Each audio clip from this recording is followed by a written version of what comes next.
Une indication encore, puisqu'on s'interrogeait sur le vote des femmes, eh bien, il n'a pas particulièrement favorisé Ségolène Royal. 26% d'entre elles ont voté pour la candidate socialiste, 32% pour Nicolas Sarkozy. Nous accueillons, comme prévu, Jean-Louis Bianco. Jean-Louis Bianco, en quoi consiste précisément ce débat public proposé par Ségolène Royal à François Bayrou?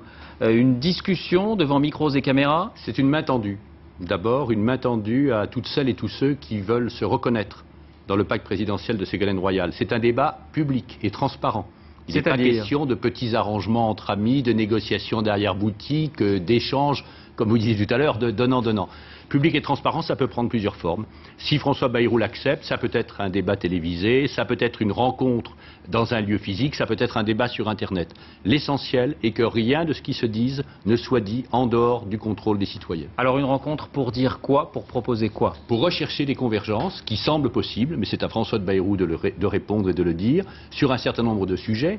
Ségolène Royal a cité la modernisation de la vie publique. Nous voulons, je crois, les uns et les autres, mettre fin à une époque où l'État a tendance à être approprié par un clan. Nous voulons donner plus de poids à l'opposition. Ségolène Royal a proposé qu'une présidence, la présidence de la Commission des Finances, soit confiée à l'opposition, que toutes les grandes désignations se fassent par consensus, que l'on change les institutions pour donner plus de place au dialogue, à la démocratie sociale. Des thèmes qui sont chers à François Bayrou. L'État impartial aussi, que l'État ne soit plus soupçonné, comme il en donne la preuve aujourd'hui, de favoriser ses amis et non pas de favoriser l'intérêt général. L'Europe.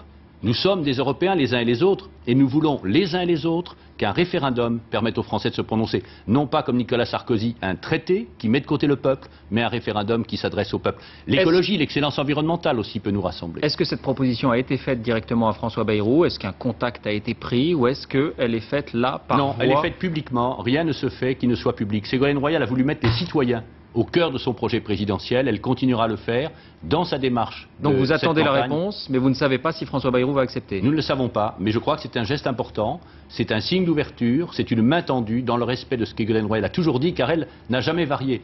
Vous n'avez pas entendu un discours avant le premier tour, un discours après le premier tour. Elle garde le même pacte présidentiel, les mêmes propositions, la même volonté de montrer que l'efficacité économique passe par la justice sociale. Est-ce que vous ne craignez pas que cette main tendue à François Bayrou provoque des frictions, non seulement à la gauche de la gauche, mais au sein même du Parti socialiste?